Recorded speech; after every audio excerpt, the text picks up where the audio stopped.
After being diagnosed with COVID earlier this year, we wanted to share our experience with you guys about specifically the back pain symptoms that we got during that process to make sure you understand them and make sure you don't deal with them incorrectly and make any back pain that you get during COVID last longer than is necessary. Let's get straight into it.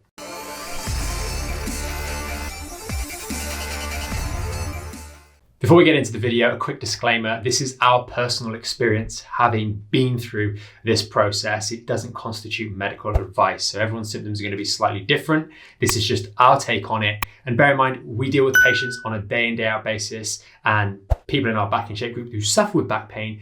We did this video really to help you understand what we went through. Maybe you're going through it as well, and make sure that you don't deal with the back pain that might be associated just with this virus in an inappropriate way and make it last longer than is necessary. So with that out of the way, let's get into our experience.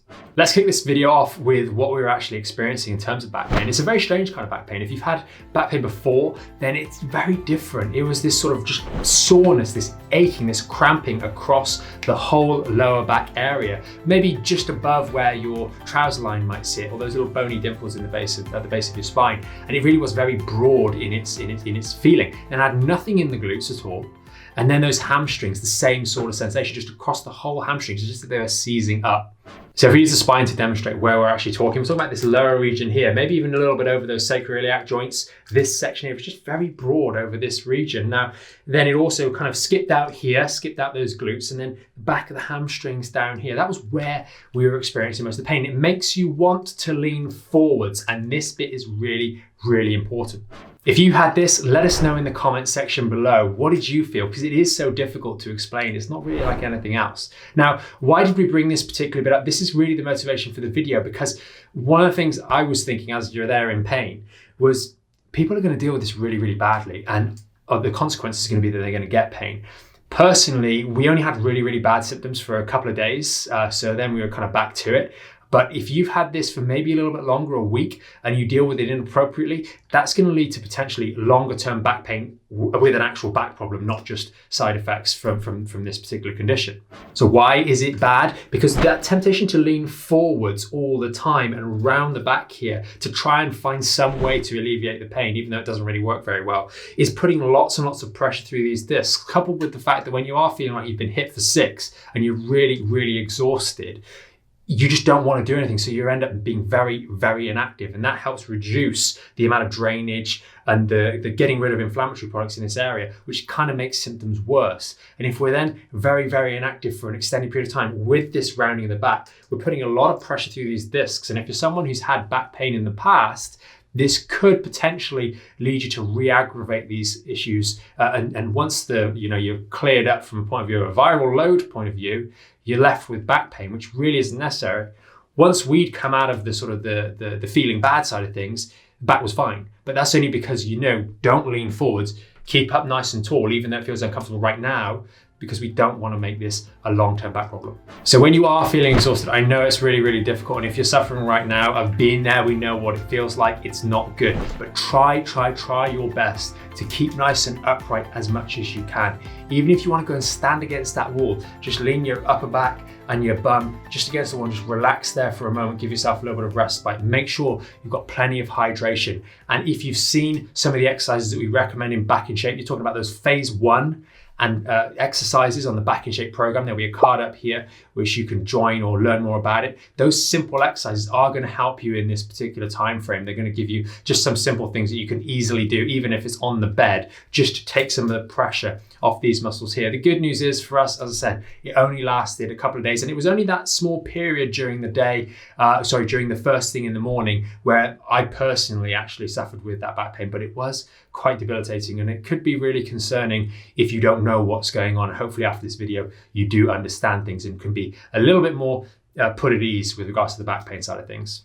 So if you're thinking, man, this tension in the lower back is really bothering you, what's the exercises that you're first going to draw to? That's going to be things like knee hugs, where we're stretching out this back even more. And I'd really urge you, try your best to avoid that, because that will lead to trouble. Now, what you can do instead is stretching off those hamstrings. Try and stand tall to take the pressure off those muscles, as I've already mentioned in this video, maybe using the wall as an aid. But stretching off those hamstrings, stretching off those glutes, so it reduces some of the tension building up in these muscles, which will pull on your lower back. And again, try and do a little bit of walking around the house in the best possible posture.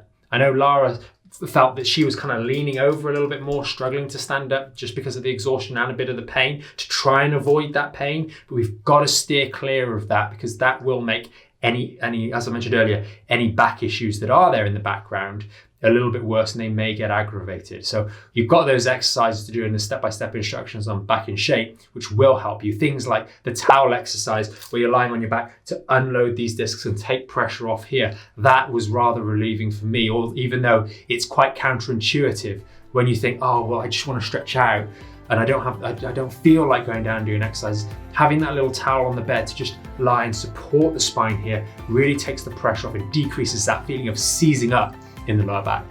So you're really going to feel like you want to stretch these muscles, and that is going to be good in some cases and bad in others. Now, if you want to stretch the lower back out, because remember, it's that seizing feeling. Again, if you've got this right now, you're going to know exactly what I'm talking about. Stretching the lower back is going to be a big mistake, and it's not really going to help anyway. It just feels nice when you do it. It's one of those side effects. Remember, it's not that there's quote unquote a problem down here, like when we've got an actual back injury, and we're trying to make sure we don't get a back injury by doing things that are going to make the back fundamentally worse. That being said, the feelings in your hamstrings, that is going to feel like it's seizing up. Stretching there is not really going to make a big difference to the actual sensation of seizing, but it is going to be helpful from a point of view of keeping your hips nice and mobile so they don't put a lot of stress on your back. One of the sort of additional problems with being KO'd like this, if you've ever had a really bad flu before, you're going to know, you just feel drained. Everything feels drained. You don't do enough and you don't feel like doing enough. And that's stasis. Muscles don't particularly like that for extended periods. So if you are finding you're in a bit of trouble for a little bit longer than a couple of days, maybe a week or so, then these effects are going to build up a little bit more. So doing regular stretching, like what we talk about in phase 1 of Back in Shape, although it's not necessarily going to help you specifically with those side effects, because they're side effects of what's going on, it is going to help you reduce the likelihood of getting a longer term back problem as a consequence of this. So it's really, really important, because the distinction here is that you may well suffer with some degree of back pain like we've experienced during this process, but you have a respiratory issue. We want to make sure that we don't deal with this back in an inappropriate way that leads to back problems further on down the line. Your back pain will ease, it will go away, as long as we don't make any of these mistakes during this time frame. So that's COVID and the back pain associated with it through our lens. We deal with back pain day in, day out, and those little tips are going to be absolute gems for you if you are struggling a little bit more with the back pain associated with this. If you do like the channel, find it helpful, give us a thumbs up, consider subscribing to the channel and sharing this video with someone else that might find it useful. We're going to have a link in the description to the first video in this series, where we just kind of gave an intro to what we'd experienced to start with very generally and how our recovery was.